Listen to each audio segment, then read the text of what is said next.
Captain Jake Morrison stood at the window of his ship, watching the massive space station grow larger as they approached. The Aurora was small compared to the giant structure ahead of them. Galactic Council Station Omega-7 looked like a metal city floating in space, with lights blinking everywhere and ships coming and going like busy insects. Jake had been to many stations before, but this one always made him feel small. The station was home to dozens of alien species, each with their own section, their own customs, and their own way of doing things.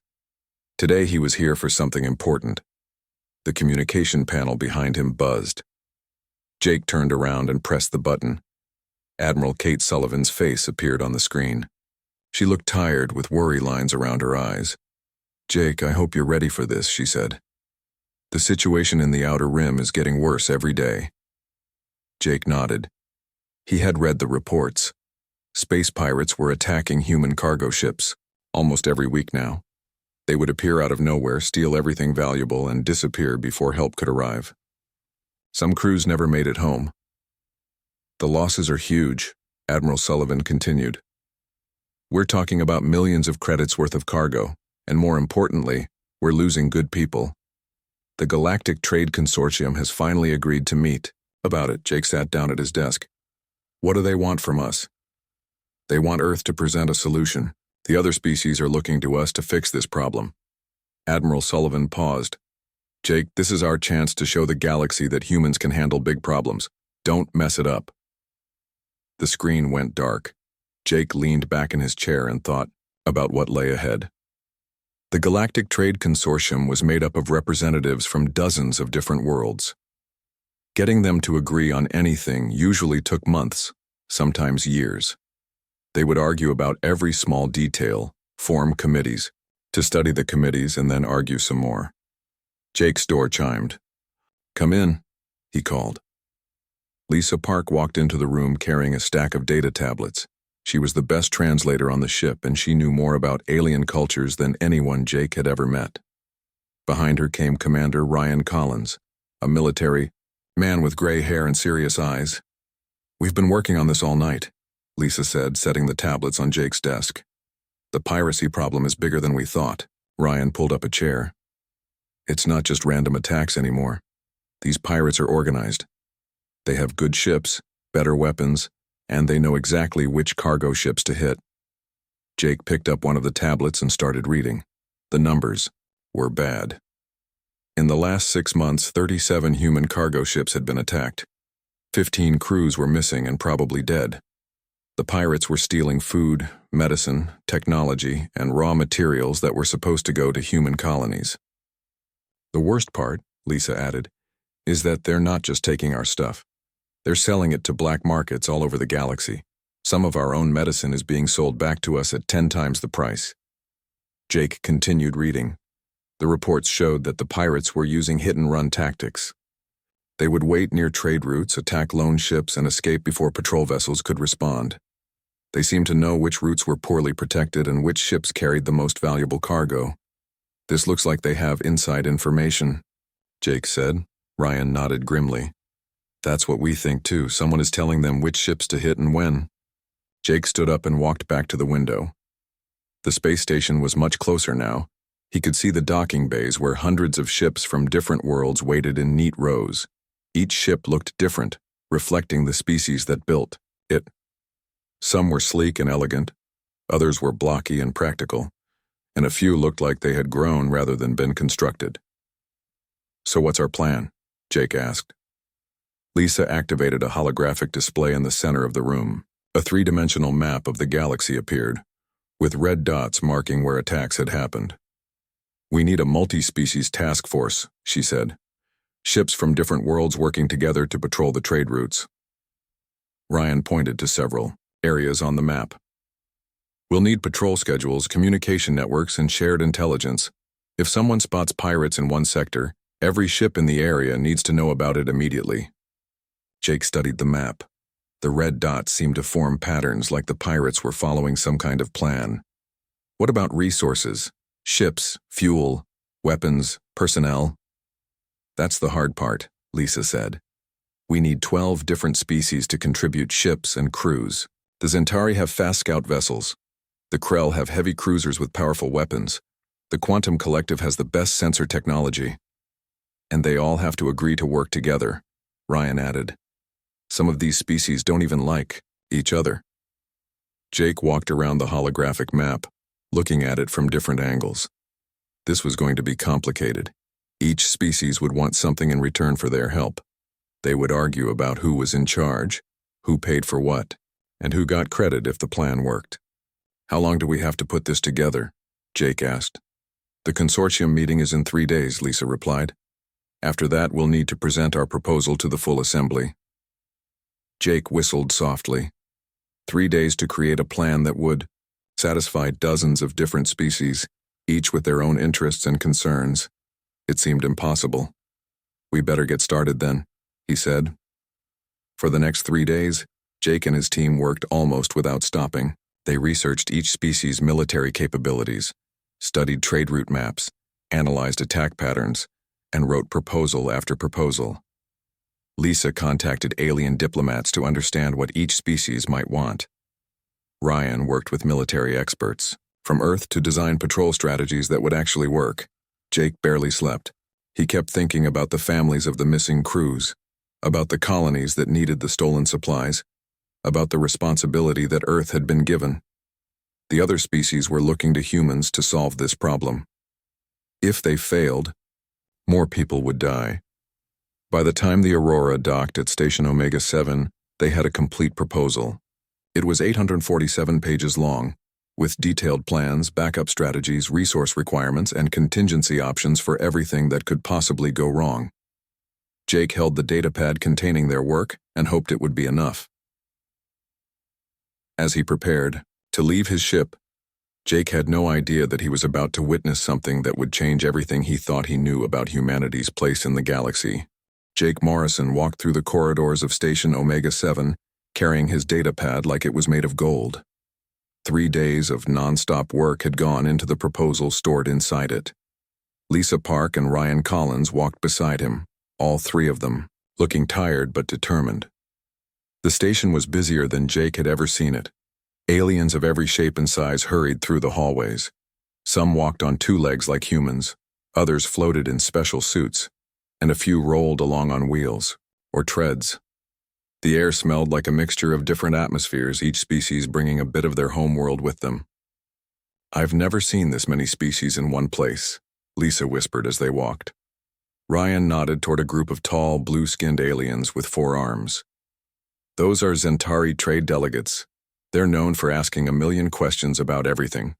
Jake spotted more familiar species as they moved toward the assembly hall. The crystalline Krell representatives sparkled under the station's lights, their bodies looking like living gemstones. A group of Quantum Collective members stood perfectly still, their silver suits making them look like robots. Remember, Jake said quietly, we need at least 30 species to agree before this can move forward. Even then, it'll probably take months of negotiations. They reached the massive doors of the assembly hall. The doors were at least 20 feet tall and made from some kind of metal that seemed to shift colors as they watched. Guards from different species stood at attention, each wearing their own style of uniform. Jake showed his credentials to a guard who looked like a walking tree. The guard's bark-like skin creaked as he moved, checking Jake's identification with eyes that glowed like green fire. After a moment, the guard nodded, and the huge doors began to open. The assembly hall was enormous. Jake estimated it could hold several thousand beings. The ceiling disappeared into darkness above them, and the walls curved away in all directions. Seats were arranged in sections, each designed for different types of alien bodies. Some sections had water for aquatic species, others had special gravity fields, and a few were filled with glowing gas. Jake looked around and counted 43 different species represented in the hall. This was bigger than he had expected. Usually, trade meetings only involved a dozen or so civilizations. Captain Morrison, called a voice from above. Jake looked up to see Ambassador Chen hovering in a floating chair. She was the human representative to the Galactic Council and had been working in alien politics for 20 years. You're in Section 12, over there. Jake and his team made their way to their assigned seats. As they walked, Jake noticed something strange. Many of the alien delegates were watching them, not with curiosity or suspicion, but with what looked like anticipation. It was as if they were waiting for something specific to happen. A deep sound echoed through the hall, like a giant bell ringing underwater. All conversation stopped immediately. A figure appeared on the central platform, projected as a hologram large enough for everyone to see clearly. The figure was Chairman Vex Tool of the Trade Consortium, a hegemony species that looked like a cross between an octopus and a tree. His multiple tentacles moved gracefully as he spoke, and his voice was translated into dozens of languages simultaneously. We gather today to address the crisis that threatens trade throughout the Outer Rim territories, Chairman Vex Tool announced. Piracy has reached levels that endanger the economic stability of 47 worlds. Jake felt his heart beating faster. This was it. 3 days of work had led to this moment. The human delegation has prepared a comprehensive proposal to address this crisis, the chairman continued. Captain Morrison, please present your solution. Jake stood up, his legs feeling a bit shaky. He activated his datapad and the first page of their proposal appeared on screens throughout the hall. He had practiced this presentation dozens of times, planning to explain each section carefully and answer the questions that would surely come. Honored delegates, Jake began. The piracy crisis requires a coordinated response from multiple species. Our proposal outlines a joint task force combining the unique strengths of 12 civilizations. He was only 3 sentences into his introduction when something extraordinary happened. In the Zentari section, Delegate Kexmorin raised all 4 of his arms high above his head. In Zentari culture, this was a sign of complete agreement. Jake paused, confused. He hadn't even explained what the task force would do yet.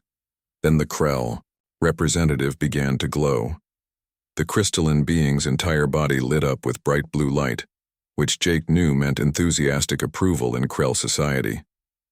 Before Jake could continue speaking, more delegates began signaling agreement. The insect-like hive mind representatives started humming in unison, a sound that filled the hall with vibrations. The mechanical quantum collective members flashed their lights in patterns that meant accepted in their language. Jake looked around in amazement as species after species signaled their approval. The floating Aryans released clouds of golden gas.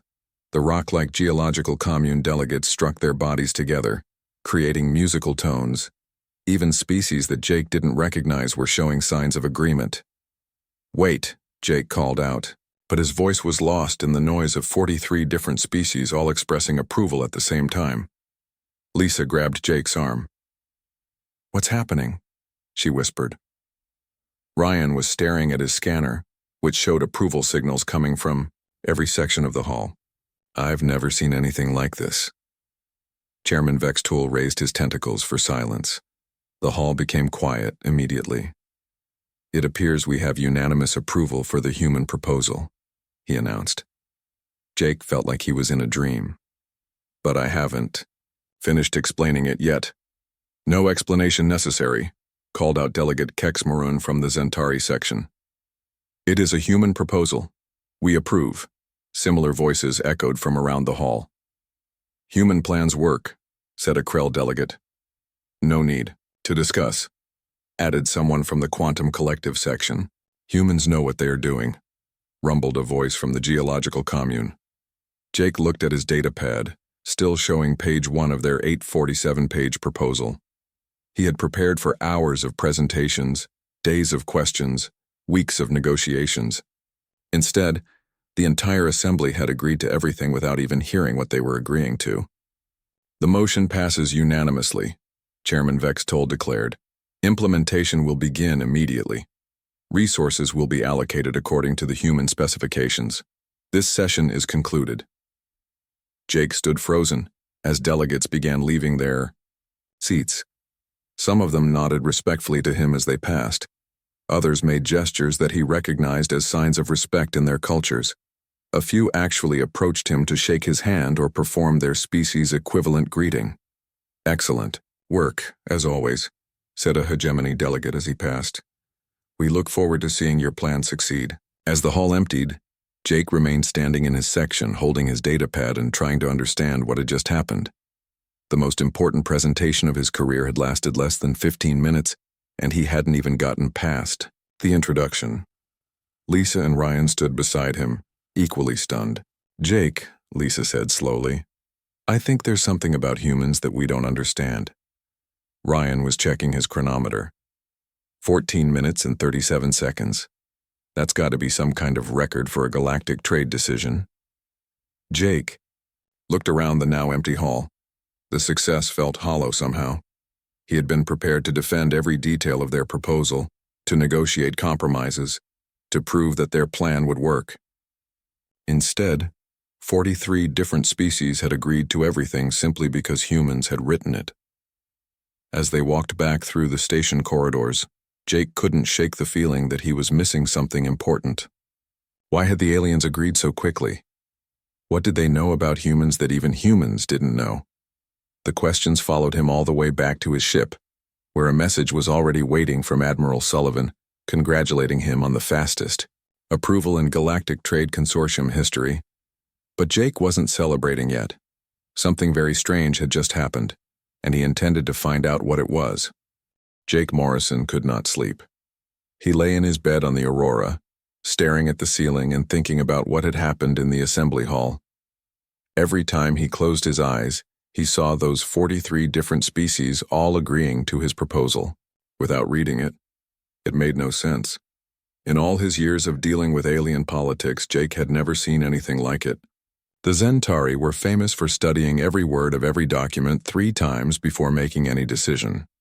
The Krell would normally spend weeks analyzing the smallest details.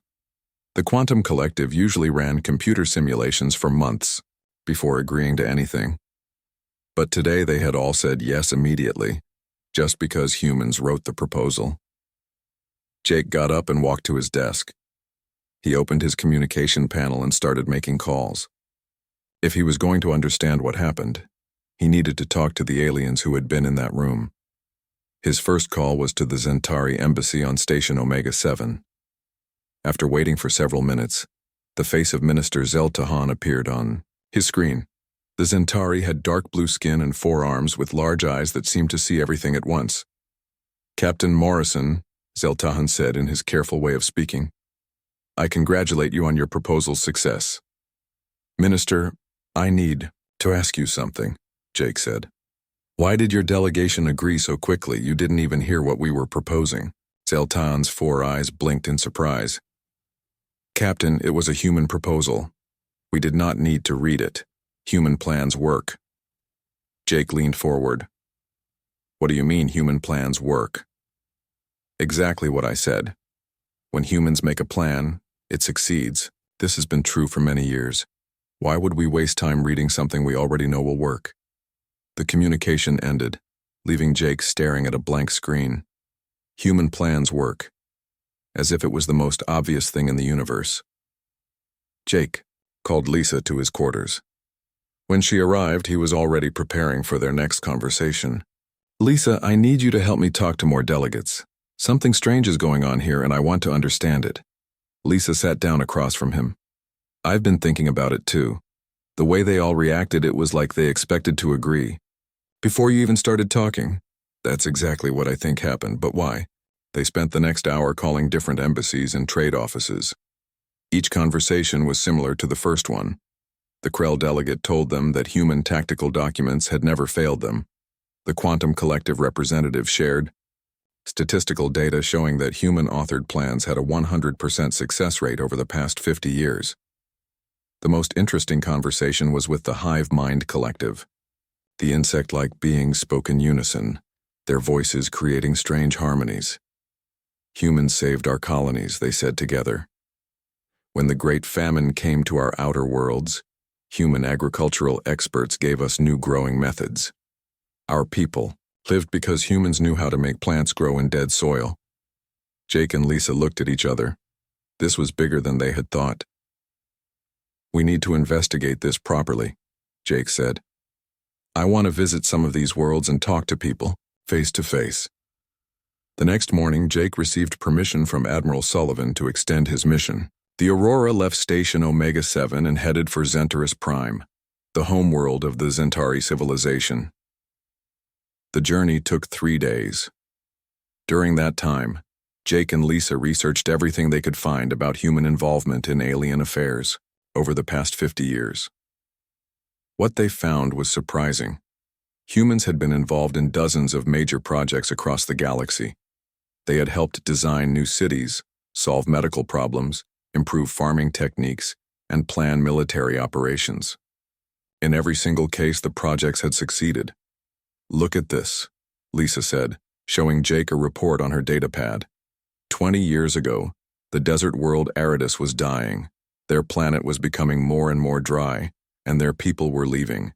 Human terraforming experts suggested a new way to bring water to the surface. Jake read the report. And it worked. Aridus is now one of the most successful agricultural worlds in their sector. Here's another one, Lisa continued. The Biothanians were suffering from a plague that was killing millions. Human medical researchers shared their knowledge about similar diseases. The plague was eliminated in 2 years. Jake kept reading. Story after story of human plans that had worked perfectly, military strategies that led to victory, economic policies that brought prosperity, scientific research that solved major problems. When they reached Zentaris Prime, Jake and Lisa were met by Minister Zeltahan himself. The Zentari leader took them on a tour of his world's capital city, showing them buildings that had been designed using human architectural techniques. "Before your people helped us," Zeltahan explained as they walked through a beautiful garden, "our cities were practical, but ugly. Humans taught us that buildings could be both useful and beautiful. Now our cities are places where people want to live." Jake looked around at the flowing lines of the buildings, the way they seemed to grow from the landscape rather than sitting on top of it. "But surely you had your own architects?" "Yes, we did. But they thought only about function. Humans think about function and beauty and how people feel when they live in a place. Your minds work differently than ours." That evening, Jake and Lisa had dinner with several Zentari officials. The conversation kept returning to the same theme. Humans approached problems in ways that other species didn't think of. "Your species has a saying," said one of the officials. "Hope for the best, prepare for the worst. No other civilization thinks this way." Jake had heard that phrase all his life, but he had never thought of it as uniquely human.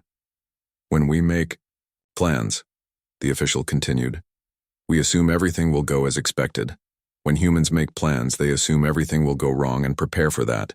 This is why human plans always work." The next day, Jake and Lisa visited the Krell home world. The crystalline beings lived in cities that looked like they were made of living jewels. Here they met with General Sektul, a military commander who had worked with human strategists during a recent conflict. "Humans are the only species that plans for failure while expecting success," General Sektul told them. His crystalline body glowed softly as he spoke. "When we plan a battle, we think about how to win. When humans plan a battle, they think about how to win and also what to do if everything goes wrong." Jake was starting to understand. "So when something unexpected happens, humans are ready for it," the general finished. "Your backup plans have backup plans. This is why human military strategies never fail." They visited 5 more worlds over the next 2 weeks. On each planet, they heard the same story. Humans had helped solve problems that seemed impossible. Human plans had succeeded where alien plans had failed. Most importantly, human solutions worked because they were prepared for things to go wrong. On their final stop, the trading world of New Mercantile, Jake met with a group of alien business leaders. They explained how human economic advisors had helped them recover from a financial crisis that had nearly destroyed their civilization. "Other species told us to be optimistic," said a trader whose species Jake didn't recognize. "They said everything would get better if we just waited.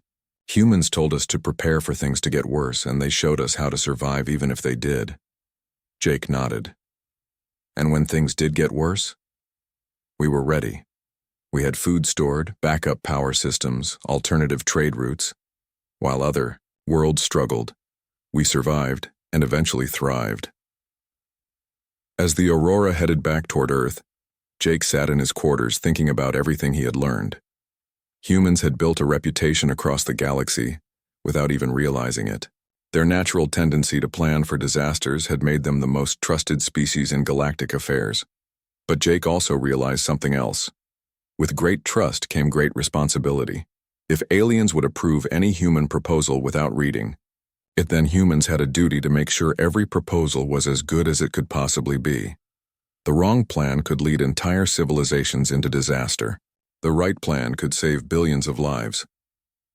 Jake opened his communication panel and composed a message to Admiral Sullivan. They needed to talk about humanity's role in the galaxy, and they needed to talk soon. Outside his window, the stars looked different somehow.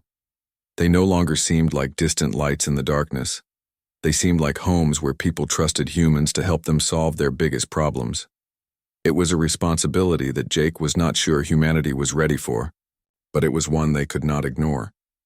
Jake Morrison stood in the Historical Archives building on Earth, surrounded by thousands of data storage units that contained humanity's records. He had returned home with more questions than answers, and Lisa Park was helping him search through decades of human contact with alien civilizations. "There has to be something we're missing," Jake said, pulling up another file on his screen. "We've been in contact with other species for over 60 years. How did we build this reputation without anyone noticing?"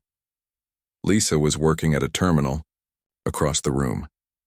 "I've been looking at the early contact records. The first human ambassadors wrote detailed reports about every interaction with alien species.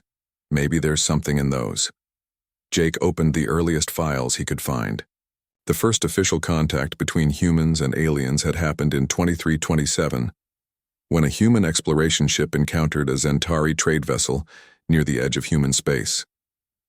The human captain, a woman named Karen Walsh, had been careful to follow every diplomatic protocol perfectly. "Look at this," Jake called Lisa over to his screen.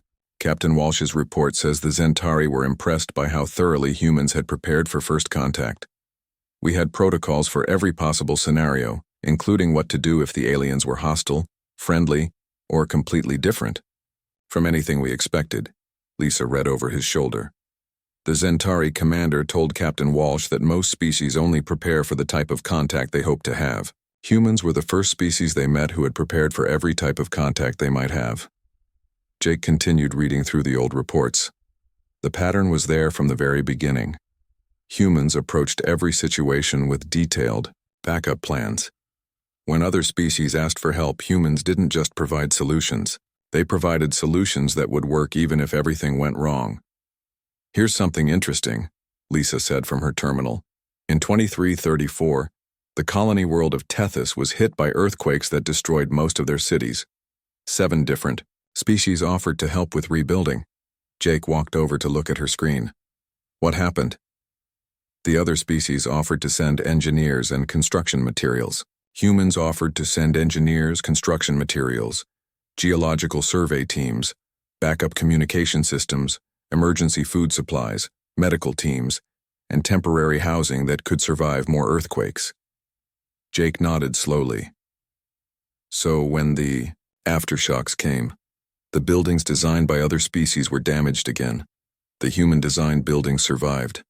The human emergency supplies kept people alive while the other aid missions scrambled to catch up. They spent the rest of the day going through historical records.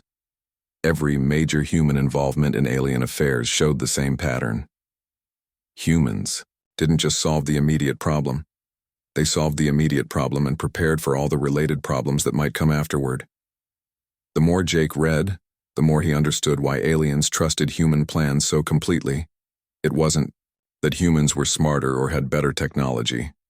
It was that humans thought about problems differently. Jake's communication panel chimed. He pressed the button and saw the face of Dr. Helen Rodriguez, Earth's leading expert on xenopsychology. "Captain Morrison," she said, "I heard you were researching human-alien relations. I think I might have some information that could help you." An hour later, Dr. Rodriguez arrived at the archives. She was a small woman with gray hair and sharp eyes that seemed to see everything. She carried a briefcase full of research papers and psychological studies. "I've been studying this phenomenon for years," she said, setting her papers on Jake's desk. "The question isn't why aliens trust human plans. The question is why humans make plans the way we do." Jake leaned forward. "What do you mean?" Dr. Rodriguez opened one of her files. "Every species we've encountered evolved on worlds that were relatively stable. The Centauri evolved on a planet with mild weather and few natural disasters. The Krell developed on a world where the biggest danger was running out of certain minerals. The Quantum Collective evolved in space, where the environment is predictable once you understand the basic rules. But Earth was different," Lisa said, understanding where this was going. "Exactly. Earth tried to kill humans every single day. Weather that could change without warning. Earthquakes, volcanoes, floods, droughts, ice ages. Wild animals that hunted humans. Diseases that could wipe out entire communities. For millions of years, the humans who survived were the ones who prepared for disasters." Jake thought about this. So planning for the worst case became part of human nature. "More than that," Dr. Rodriguez continued. "It became part of human culture. Every human society developed sayings and traditions about being prepared. Don't put all your eggs in one basket. Save for a rainy day. Hope for the best, prepare for the worst." She pulled out another file. "I've studied the psychological profiles of humans who work in interstellar affairs. They all show the same traits. They think about what could go wrong before they think about what could go right. They make backup plans automatically, without even realizing they're doing it." Jake remembered his own preparation for the Trade Consortium meeting. He had spent days thinking about everything that could go wrong, every question that might be asked, every objection that might be raised. It had seemed natural to him. "Other species don't think this way," Dr. Rodriguez explained. "When they make plans, they focus on the desired outcome. When humans make plans, we focus on avoiding undesired outcomes. The result is that human plans work even when unexpected things happen." Lisa was taking notes. "So when aliens see a human plan succeed despite problems that no one anticipated, they assume humans are either incredibly lucky or incredibly smart. Since it happens consistently, they conclude that humans must know something they don't." Jake's communication panel chimed again. This time it was a call from General Zakkor of the warrior clans of Rigel. Jake had requested an interview with the alien military leader during his investigation. General Zakkor's image appeared on the screen. He was a large, powerful-looking being with dark red skin and multiple scars that showed his experience in battle. His species valued courage and strength above all else, and they had fought in more wars than any other civilization in the galaxy. "Captain Morrison," the general said in his deep voice, "you asked me to speak about human military tactics." "Yes, General. I'm trying to understand why so many species trust human strategic planning." General Zakkor's expression became serious. "I have fought alongside human commanders in 7 major conflicts. I have seen human strategies succeed when my own people's plans failed. Do you want to know why?" Jake nodded. "When my people plan. For war, we plan to win. We think about how to defeat the enemy, how to capture objectives, how to achieve victory. This is natural for warriors." The general paused, looking directly at Jake through the screen.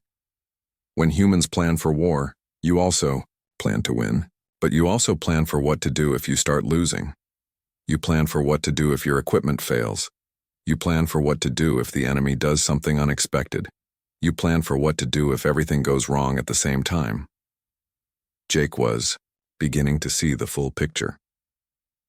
3 years ago, General Zakkor continued, I commanded a fleet against the Void Raiders. My strategy was perfect. We would surround them, cut off their escape routes, and destroy them completely. But the Raiders had new weapons we didn't know about. My perfect plan fell apart in the first hour of battle. What happened?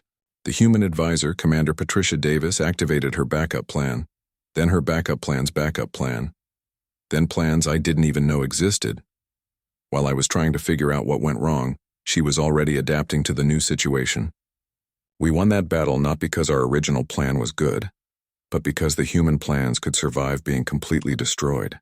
After the conversation with General Zach Core ended, Jake sat quietly for a long time. Dr. Rodriguez had returned to her office, and Lisa was organizing their research notes. "I think I understand now," Jake said finally. Humans spent millions of years learning to survive on a world that was constantly trying to kill them. Every other species evolved in safer environments, so when we encounter problems, we're automatically ready for things to go wrong. Lisa looked up from her notes. "And when things do go wrong, we're not surprised, we're prepared." Jake stood up and walked to the window. Outside, he could see the busy streets of Earth's capital city. Millions of humans going about their daily lives, most of them unaware that their natural way of thinking had made them the most trusted species in the galaxy. "The scary part," Jake said, "is that they trust us completely. They don't question human plans anymore. They just approve them and expect them to work." "That's a lot of responsibility," Lisa said quietly. Jake nodded. It was more responsibility than he had ever imagined. Somewhere out there, alien civilizations were waiting for the next human proposal, ready to approve it without reading it, confident that it would work simply because humans had written it. The weight of that trust felt heavier than anything Jake had ever carried. Jake Morrison stood on the bridge of the Aurora as his ship traveled back toward Earth. Through the main viewing window, he could see the stars that he now knew contained dozens of civilizations, all trusting humanity to help them solve their biggest problems. The anti-piracy operation had been running for 2 weeks, and the results were better than anyone had expected. Human coordinators had placed patrol ships exactly where they were needed. When pirates attacked a convoy near the Rigel system, backup forces were already waiting in nearby sectors. When raiders tried to escape through what they thought was an empty area of space, they found Krell heavy cruisers blocking their path. But what impressed Jake most were the things that had gone wrong and how the operation had handled them. A Zentari scout ship had suffered engine failure during a patrol. Human planners had already arranged for backup vessels and rescue teams. When a communication relay was destroyed by pirates, the backup communication system activated automatically. Lisa Park entered the bridge carrying a data pad full of reports. "The latest numbers from the operation," she said, handing Jake the pad. "Piracy incidents in the Outer Rim are down 67%. Not a single cargo ship has been lost in the past week." Jake read through the reports. Every backup plan was working exactly as designed. When unexpected problems appeared, the human coordinators were ready with solutions. It was like watching a complex machine run perfectly, even when several parts broke down. "There's something else," Lisa continued. "I've been monitoring communications between the different species in the task force. They're amazed by how smoothly everything is working." Jake pulled up the communication logs on his screen. Messages between alien commanders showed their surprise at how well the operation was going. A Krell captain had written to his superiors, "Human planning accounts for problems we never considered.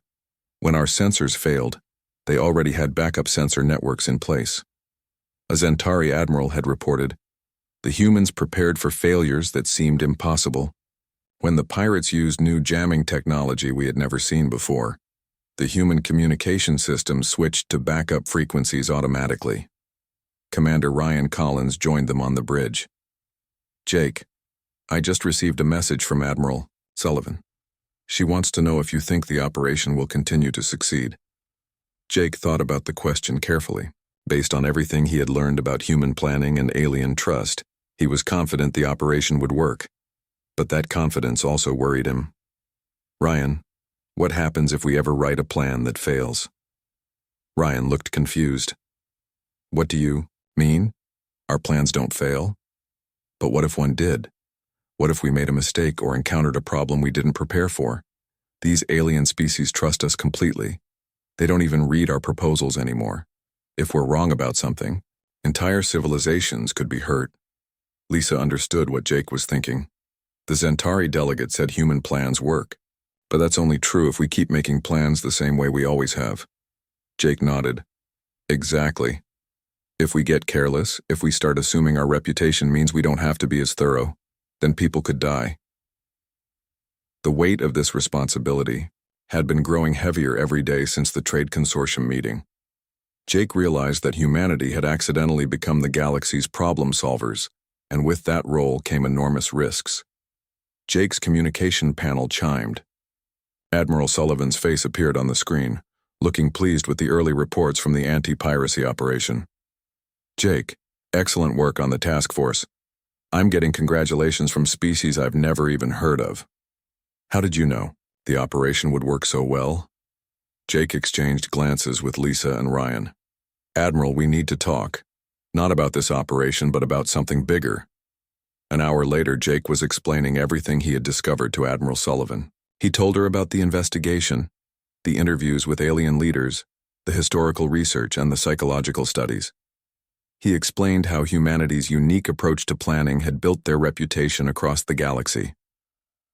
Admiral Sullivan listened carefully, asking questions and taking notes. When Jake finished, she was quiet for a long time. "So you're telling me that 43 different species approved our proposal without reading it because they trust human planning completely?" "That's exactly what I'm telling you. And it's not just those 43 species. Based on what we learned, this trust extends throughout the galaxy. Any human proposal will be approved automatically." Admiral Sullivan looked worried. "That's incredible, but also terrifying. What if we make a mistake?" "That's why I'm calling you. I think we need to create a new organization specifically to handle this responsibility. We can't let just anyone write proposals that affect entire civilizations." Jake had been thinking about this idea during the entire journey back to Earth. "I want to recommend that we establish something called the Human Advisory Corps. It would be a group of our best planners, strategists, and experts whose only job is to create proposals for other species." "Tell me more about this idea."